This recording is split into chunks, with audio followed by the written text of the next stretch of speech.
آج انشاءاللہ ہم لوگ آج مرسل کا حکم دیکھے تھے کل، اور آج دیکھیں گے صحابی کا مرسل، اس کا کیا حکم ہے۔ اگر صحابی ارسال کریں تو اس کا کیا حکم ہے۔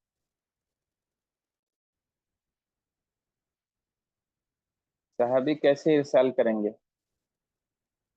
صحابی تو ڈائریکٹ اللہ کے رسول صلی اللہ علیہ وسلم سے سنتے ہیں، دیکھتے ہیں، لیکن کبھی کبھی ایسی کیفیت بن سکتی ہے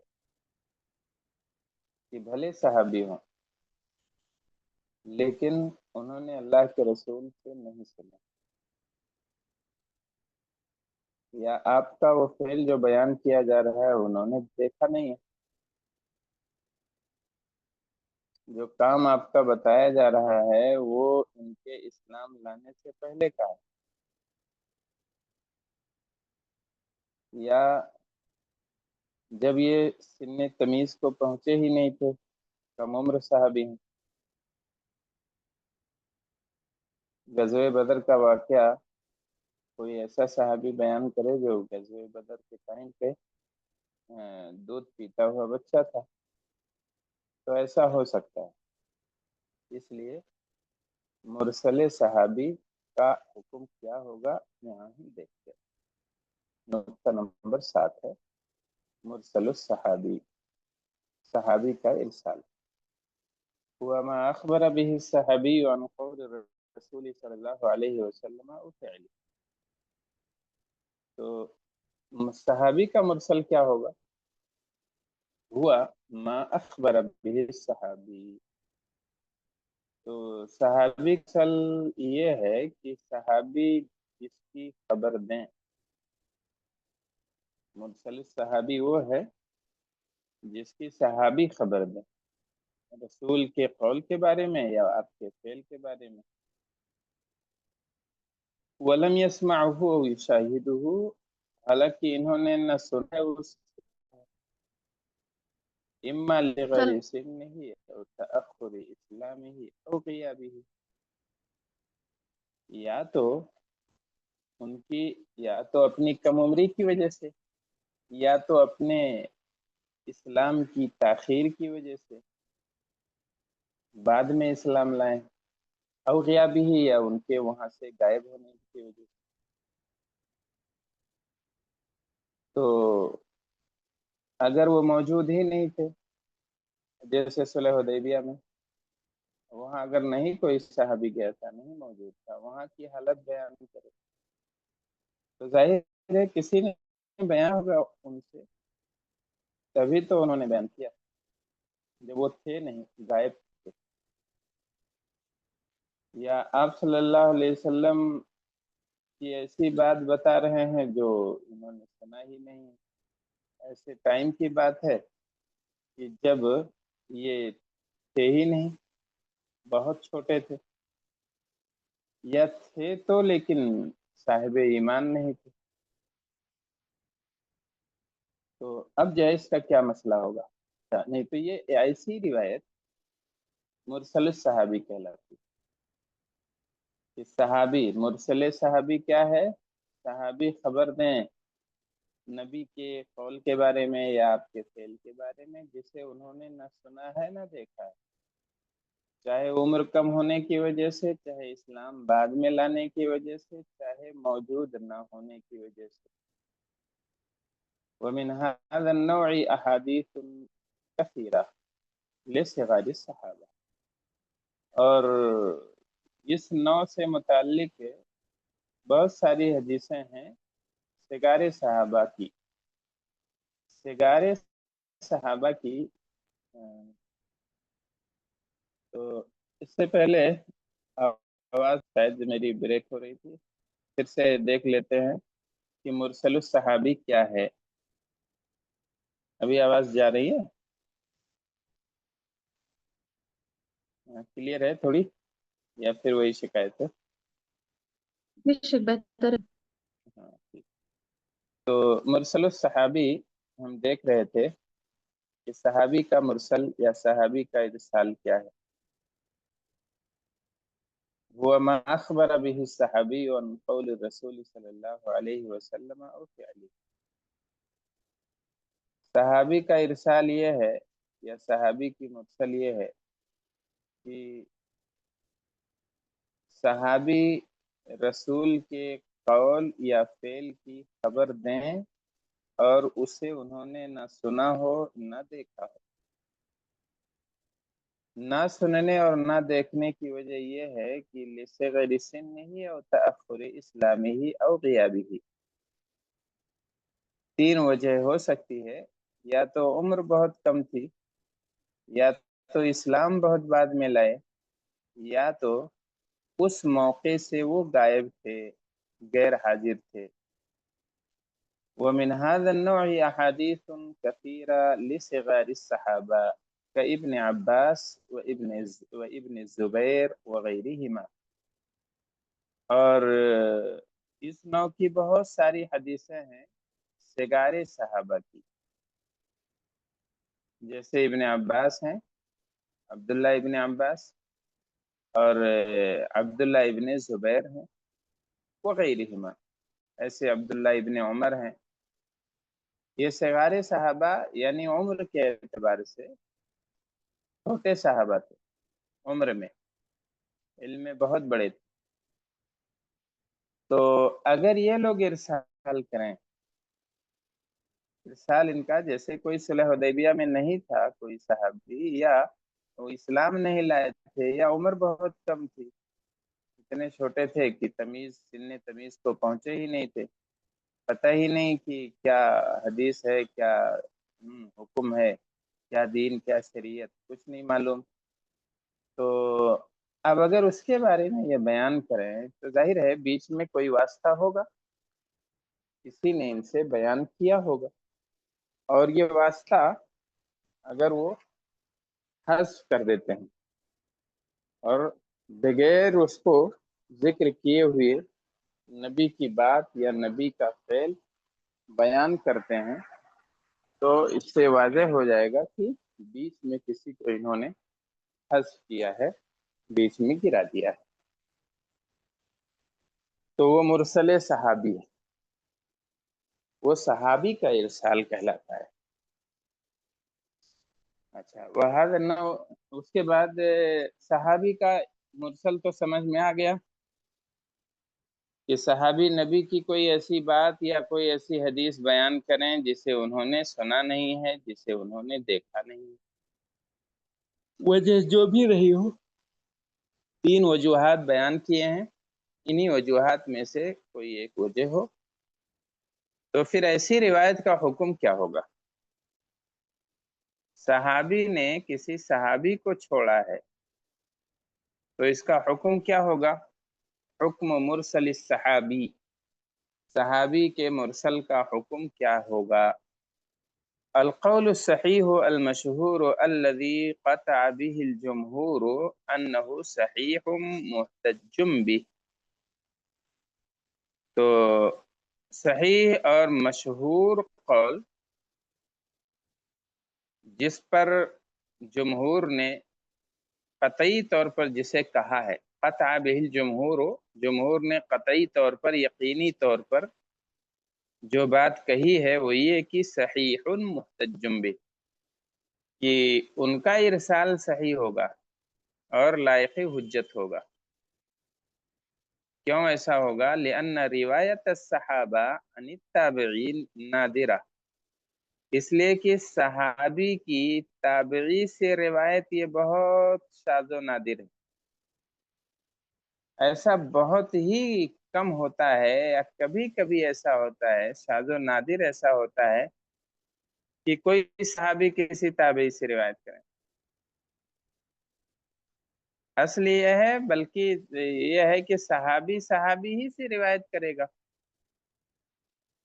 تو اب جب یہ بات یہی اصل ہے، یہی یقینی ہے کہ صحابی صحابی ہی سے روایت کرتے ہیں، تو اگر صحابی کو گرایا ہے تو اس سے کوئی فرق نہیں پڑے گا. اور اذا رووا عنہم بینوہا، اور اگر کبھی ایسا روایت بھی کیا، کسی صحابی نے کسی تابعی سے کچھ بیان کیا تو اسے بیان کر دیتے ہیں. اذا رووا عنہم، جب صحابی روایت کرتے ہیں ان سے یعنی تابعی سے، بینوہا تو اسے بیان کر دیتے ہیں، بتا دیتے ہیں کہ ہم نے فلاں تابعی سے یہ بات سنی ہے. فَإِذَا لَمْ يُبَيِّنُوا وَقَالُوا قَالَ رسول اللہ، اگر وہ بیان نہ کریں اور کہیں کہ اللہ کے رسول نے فرمایا ہے، تو فَالْأَصْلُ أَنَّهُمْ سَمِعُوهَا مِنْ صَحَابِيٍّ آخر، تو اصل یہ ہے کہ انہوں نے کسی دوسرے صحابی ہی سے سنا ہے. اگر وہ نہ بیان کریں کہ میں نے صحابی نہیں سے سنا ہے، اور یہ کہیں قال رسول اللہ، اللہ کے رسول کا فرمان ہے، اللہ کے رسول نے فرمایا ہے، تو اصل یہ ہے کہ سمعوها من صحابی آخر، انہوں نے کسی دوسرے صحابی ہی سے سنا ہوگا. وحذف الصحابی لا يضر، اور صحابی کا حذف کر دینا یہ کوئی نقصان دہ بات نہیں ہے، اس سے کوئی فرق نہیں پڑے گا، کوئی نقصان نہیں ہوگا، کما تقدم، جیسا کہ بات گزر چکی ہے. تو مرسل صحابی کا حکم، مرسل صحابی کا حکم معلوم ہو گیا. کیا پتہ چلا کہ جمہور کے قول کے مطابق صحابی کا مرسل، صحابی کا ارسال یہ صحیح ہے اور محتج بھی ہے. کیوں ایسا ہے؟ اس لیے کہ وہ صحابی ہی کو اگر گرایا بھی ہوگا تو صحابی کو گرایا ہوگا، اور صحابی کو گرانے سے کوئی فرق نہیں پڑتا ہے. اور ایک بات یہ بھی انہوں نے بتائی کہ صحابی کوئی کسی تابعی سے روایت کریں ایسا شاذ و نادر ہوتا ہے، اور اگر کبھی ایسا ہوتا بھی ہے تو صحابی بتا دیتے ہیں. تو اب جب ایسی بات ہے اور یہ طے ہو گیا کہ ہاں وہ اگر کہیں قال رسول اللہ صحابی، تو مطلب اس کا یہ ہے کہ رسول ہی سے سنا ہے یا کسی صحابی ہی سے سنا ہے، اور صحابی کو گرانے سے کوئی فرق سند پہ پڑتا نہیں ہے.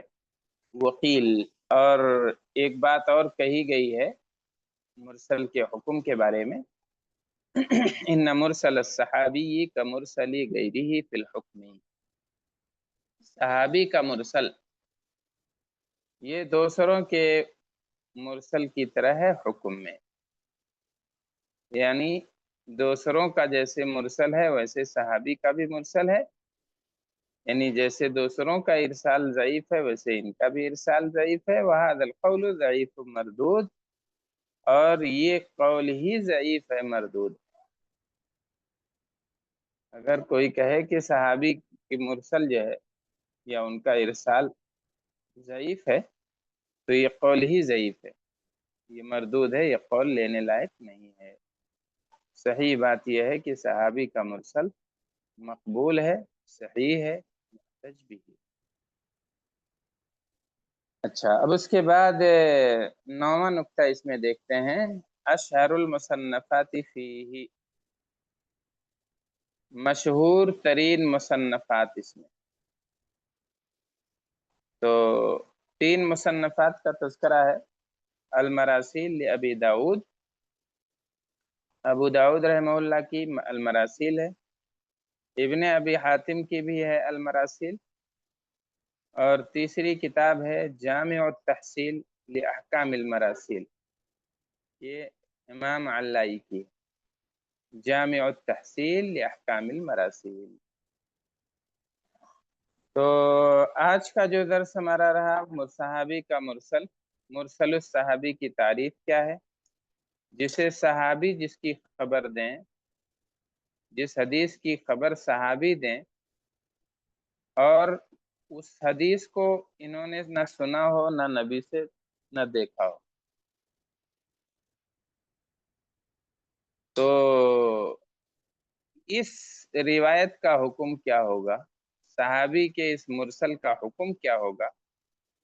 جمہور کے ہاں، جمہور کا یقینی اور قطعی فیصلہ یہ ہے کہ صحابی کا مرسل صحیح اور محتج بھی ہے۔ اشہر مصنفات اس میں کیا ہیں؟ ابو داود اور ابن ابی حاتم کی المراسیل، اور امام علائی کی جامع التحصیل لاحکام المراسیل۔ اب آگے ہم دیکھتے ہیں المعزل۔ معزل کیا ہے؟ یہ ضعیف کی تیسری قسم ہے شاید، منقطع، مرسل اور معزل۔ معزل کیا ہے؟ اس کی تعریف ہے لغتاً اسم مفعول من اعزلہ، یہ اسم مفعول ہے معزل،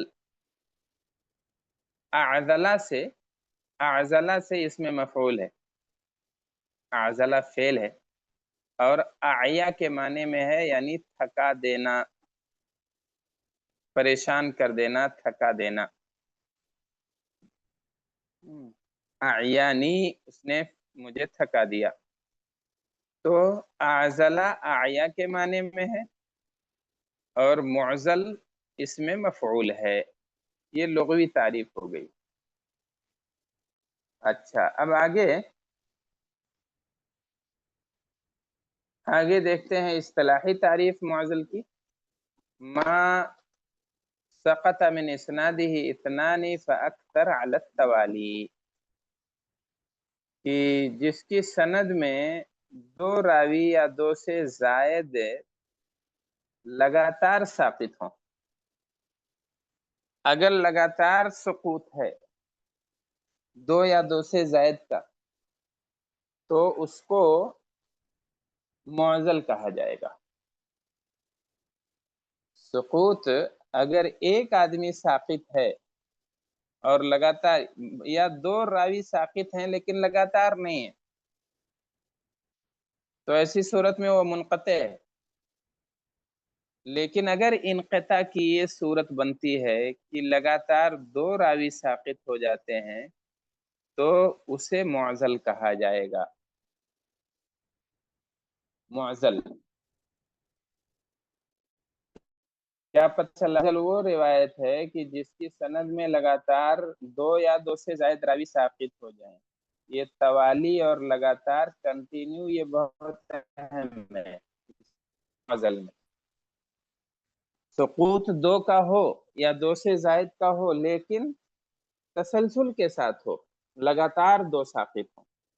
مثال اس کی کیا ہے؟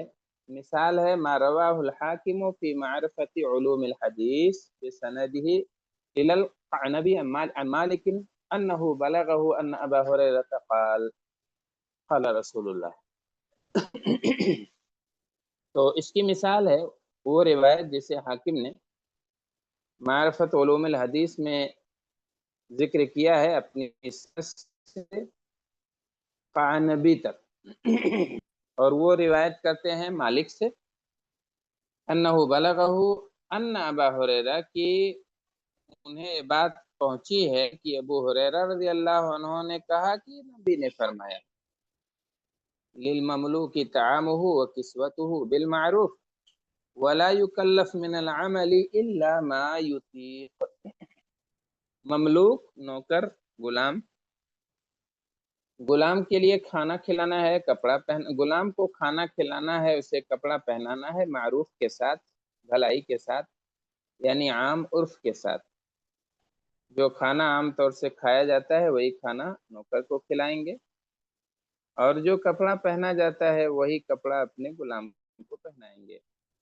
ولا یکلف من العمل الا ما یطیق، اور کام کی تکلیف نہیں دی جائے گی مگر اتنا جس کی وہ طاقت رکھتا ہے۔ طاقت سے زیادہ بوجھ نہ اللہ ڈالتا ہے، نہ اللہ کے اچھے بندے ڈالتے ہیں۔ تو نوکر سے اتنا ہی کام لیں، اتنا ہی بوجھ ڈالیں، اتنی ذمہ داری دیں جتنی وہ نبھا سکے۔ قال الحاکم، امام حاکم رحمہ اللہ کہتے ہیں ھذا معزل عن مالک، یہ مالک سے معزل ہے یہ روایت۔ اعزلہ ھذا فی الموطأ، امام مالک نے ایسے ہی موطا میں اعزال کے ساتھ روایت کیا ہے، یعنی یہ روایت معضل ہے. فہذا الحدیث معضل، یہ حدیث معضل ہے. کیوں؟ لأنه منه اثنان متوالیان بین مالک و ابی ہریرہ، اس لیے کہ لگاتار دو راوی ساقط ہیں امام مالک اور ابو ہریرہ رضی اللہ عنہ کے درمیان. امام مالک تابعی نہیں ہے، صحابی نہیں ہے، ڈائریکٹ صحابی سے روایت کرتے ہیں، تو ظاہر ہے دو سلسلہ یہاں ہوگا، دو راوی کہہ رہے ہیں گرے ہوئے ہیں اس میں. وقد عرفنا انه سقط منه اثنان متوالیان من روایت الحدیث خارج المؤتہ کذا، اور ہم نے یہ ہے کہ سقط منه اثنان متوالیان، اس میں یا ان سے دو لگاتار راوی ساقط ہیں من روایت الحدیث، حدیث کی روایت میں معطا کے علاوہ. کس طرح سے؟ معطا کے علاوہ کیا ہے؟ ام مالک عن محمد بن عجلان عن ابیہ عن ابی ہریرہ. تو یہ جو ہے معطا کے علاوہ اس طریقے سے یہ روایت جو آئی ہوئی ہے من روایت الحدیث خارج المعطا، معطا کے علاوہ دوسری جگہوں پر جب یہ روایت آئی ہے تو اس طرح سے آئی ہے عن مالک عن محمد ابن عجلان عن ابیہ عن ابی ہریرہ، اور معطا میں اعزال کے ساتھ امام مالک نے روایت کیا ہے، یعنی اپنے بعد دو راویوں کو لگاتار کیا ہے. اور وہ دو راوی کون کون سے ہیں؟ محمد بن عجلان ایک ہیں اور ان کے والد ہیں. تو دو لوگ یہاں محذوف ہیں، امام مالک اور ابو ہریرہ رضی اللہ عنہ کے درمیان. اور جب دو لوگ اس طرح سے ساقط ہوں لگاتار تو حدیث معضل ہو جاتی ہے. حکم کیا ہے معضل کا؟ حکم دیکھ کے اور رک جائیں گے. حکم ہے المعضل حدیث ضعیف، معضل ضعیف حدیث ہے. وہ اسوأ حالا من المرسل والمنقطع، اور اس کی حالت اور زیادہ بری ہے، مرسل اور منقطع کے مقابلے میں اس کی حالت اور خراب ہے. ہم لوگ ضعیف کی دو قسمیں پڑھے، منقطع اور مرسل، تو کہتے ہیں یہ مرسل اور منقطع سے بھی زیادہ خراب حالت ہے اس کی. کیوں؟ وَذَلِكَ لِكَثْرَةِ الْمَحْذُوفِينَ مِنَ الْإِسْنَادِ، کیونکہ محذوفین کی کثرت کی وجہ سے، یا اسناد میں محذوف راویوں کی کثرت کی وجہ سے. وہاں ایک ایک راوی حذف ہوتے ہیں، یہاں لگاتار دو راوی حذف کیے گئے، تو اس لیے جب راویوں کے حذف کی کثرت بڑھی تو اس کے ذوق کی حالت بھی خراب ہو گئی. وهذا الحكم على المعضل باجماع العلماء، اور معضل پر یہ حکم علماء کے اجماع کے ساتھ ہے، اس میں کسی نے کوئی اختلاف نہیں کیا ہے. مرسل کی طرح اس میں کسی نے یہ نہیں کہا کہ نہیں محتج بھی ہے یا صحیح ہے، بلکہ سارے علماء نے یہ کہا ہے کہ یہ ضعیف ہے. تو اب یہ ہمارا کام بھی آسان ہو گیا، یاد کرنا سہل ہو گیا کہ معضل کا حکم اگر پوچھیں تو بلا تردد یہ کہیں کہ یہ ضعیف ہے، مردود ہے، ناقابل استدلال اور ناقابل بیان ہے. بلکہ اسوأ حال من المرسل والمنقطع، مرسل اور منقطع سے زیادہ خراب حالت ہے اس کی، کیونکہ اس میں راویوں کے حذف کی کثرت ہوتی ہے. تو ضعیف کی تین قسمیں سمجھ لیجئے، ہم لوگوں نے ابھی پڑھی ہیں، منقطع اور مرسل اور معضل. مرسل کے حجت ہونے یا صحیح ہونے، قبول مقبول ہونے کے بارے میں اچھا خاصا اختلاف تھا، لیکن باقی ان دونوں میں یعنی معلق اور مرسل یا منقطع، اس میں کوئی اختلاف نہیں ہے، وہ ضعیف ہیں. مرسل کے بارے میں چونکہ غالب امکان یہ ہے کہ حذف شدہ نام صحابی کا ہو، اس لیے اس کی قبولیت کے بارے میں یا اس کے حکم کے بارے میں علماء کا باہم اختلاف ہے۔ اچھا، تو اب آپ لوگ یہاں رکتے ہیں اور مراجعہ وغیرہ کیجیے، کوئی سوال ہو تو سوال کیجیے۔